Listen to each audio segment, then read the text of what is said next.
Hello students, Mr. Collins here. Welcome back. I hope that you all had a good spring break. I hope that you enjoyed it and that you got some rest. We are going to start back today, continuing in with our Memoir of a Student unit. But before we begin, I want to ask you some questions, go over some things, and just kind of kick off the start of this last quarter of your 6th grade year. Now, to start with, I wanted to ask you guys about your spring break. I can't be here today, unfortunately, but I still wanted to see how things went for you, so we're going to do this via Nearpod. I'm going to have a question pop up on your screen here in just a second asking how your spring break went. Tell me about it. If it was great, tell me about why it was great. If it wasn't so great, tell me about why that was the case. Take just a few minutes, give me around a paragraph describing how your spring break went. So this is our first time having full classes like we would in a normal school year, and like you hopefully will next year whenever you guys go into 7th grade. You should have new assigned seats. Try your best to remember those. There should be a sticker on the back of your chair with a number on it to help you remember where your seat is and where it will be.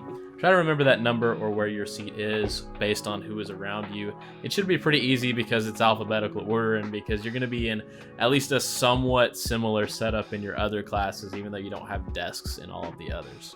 One thing that I like to talk about whenever we have a big, shift in time, we come back from a break, is my expectations for the class. And I kind of did this a little bit whenever I came back from being, working with a substitute for a long time. But I wanted to do it now that we're still all together and just kind of go over what I want from you guys for this last quarter. My biggest goal for this final 4th quarter is to make the most of the limited time that we have. We have roughly about 7 weeks until we come to the part of the school year where we're doing some sort of testing, where we're getting ready for the very end. So I want to use those 7 weeks wisely. The way that I want to do that is by getting through this unit that we're working on. And to do that, we're going to have to work pretty quick. When we were working in chunks of 2 days in class at a time and 2 days at home, like you've done through most of this school year, we worked at a slower schedule than we will for this last part.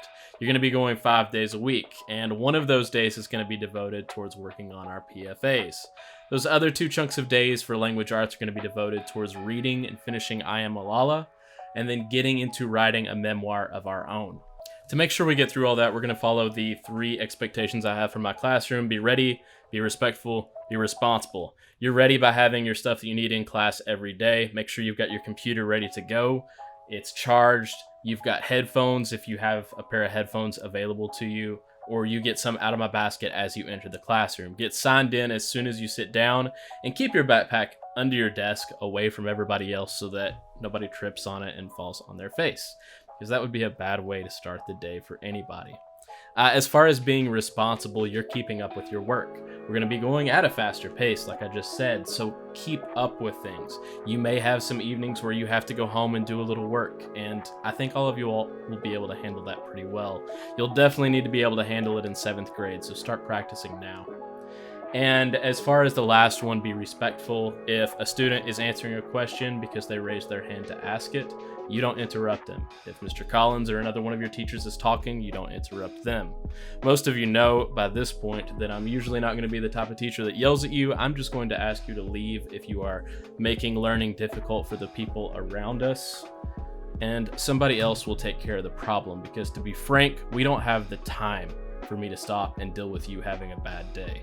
I know that everybody is going to have a bad day, so I will make sure to give you warnings and give you time. I am usually very, very patient.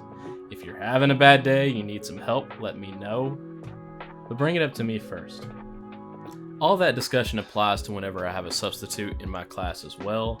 As some of you all know, I will probably have to be gone at least a couple more days during the 4th quarter to help family out with some issues. And I really appreciate it if you treat the substitute like you do any of your other teachers, better than your other teachers if you can, because substitute has a very difficult job. When you get done with class today, thank your substitute for being there and keeping it so that you actually can be in the school building. It'd be really nice.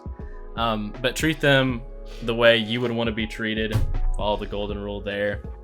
And As far as the work goes, if I am out on a day and you have a question, shoot me an email just like we did during virtual learning and during that time when we were split hybrid, and I'll usually be able to answer you and help you out if you're running into any issues.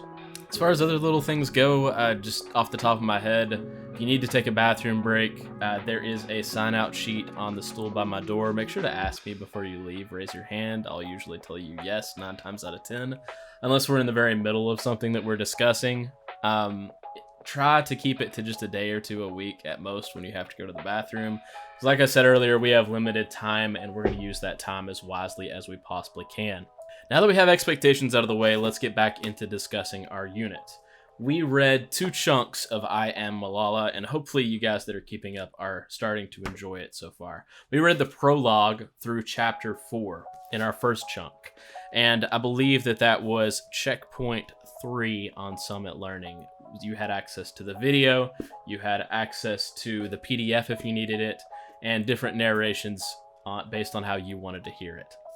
After you finished reading chapters 1 through 4, you answered some questions about it.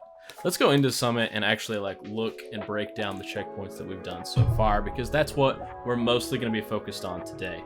So going in here into Summit, let's look at our 4 checkpoints that we worked on before spring break. First of those was checkpoint 1, the Memoir of a Student Project intro. Looking at it, it's fairly simple, and about 4/5 of us have this one done. For this one, there were a couple questions to begin, a YouTube video where I went over some things introducing the unit, and all you had to do was to take some notes over that video and answer one final question. If you don't have that one done, you will need to finish it today in class, because it will be the last day that we spend any time working on any of these checkpoints in class together. The second one was our country exploration activity, and a lot of you guys had fun looking up info about the random country that came up. Most of you guys got started on it, but a lot of you all still needed to finish the information put in this box about your country, and finally the journal entry that you would write about what your life would be like if you lived in that country. If you've not finished checkpoint 2, go back in there, read the directions carefully, and finish it up. Checkpoint 3 was when we started the book. Our last 2 checkpoints have just been reading and answering the questions about said reading.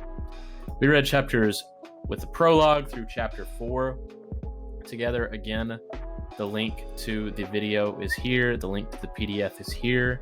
You can listen, read along, and when you get finished, answer your 3 questions, complete the 3 boxes rather, and then request feedback. That's the first thing you're going to do today if you're not done with it, because we are going to continue our reading later on in the week. I want you guys to make sure that you're completely caught up. So when this video ends, this is what you're going to be doing, is finishing your reading for chapters 1 through 4. If you finished reading chapters 1 through 4, you're going to move on to your book journal for chapters 5 through 9. We also talked about this, spent time in class reading just like we did through chapters 1 through 4. But if you didn't finish because you were working on the questions, or you didn't have enough time for another reason, then that's another part that you can work on today, is finishing chapters 5 through 9. But first, I require your expertise in another area. Before spring break, while we were working on our reading for I Am Malala, we started our first set of vocabulary words. And we did some practice on both Quizlet and Blooket to try to remember some of those words and the definitions. I want to ask you some questions and see what you remember from before spring break on those vocabulary words. Please answer those questions for me, as well as any non-vocabulary related questions that I pop in here. Do your best, give at least an educated guess if you're not sure, and we will review those when I am back tomorrow. So let's go over what I need for you guys to do for class today when you close out of this video. First thing will be to go straight into Summit, get your headphones ready, continue your reading of chapters 1 through 4, I guess the prologue through chapter 4, answer the questions on it, and you'll be solid there. The next thing that you'll need to do is to go in and finish chapters 5 through 9 if you've not got them done. Finish the questions and request feedback for it as well if you need to do so. Finally, I need you guys to make sure that your other 2 checkpoints, which would be the intro to the unit and the country activity, are done as well. Like I said a little bit ago, this is the last time we will work on checkpoints 1 through 4, including any reading time that you need to do before we move on. So anything that you don't finish in class today needs to be done at home tonight. Tomorrow when we come together, you guys will be doing a little bit of a different type thing. It will be our day to work on PFAs. You're going to be in a different group. You'll come in Wednesday morning and your teachers will explain them. So don't worry too much if you're wondering what's going on there. It'll be really simple, but we won't be working on I Am Malala. We'll be working on our PFAs instead. If you finish all of your checkpoints today, you're welcome to read your own book. You're welcome to work on any of those PFAs or something for another class if you are behind and you need something that you need to catch up on. Thank you guys for working hard for me today. I'm looking forward to seeing you all together as one class tomorrow. I'll talk to y'all then. Have a good day.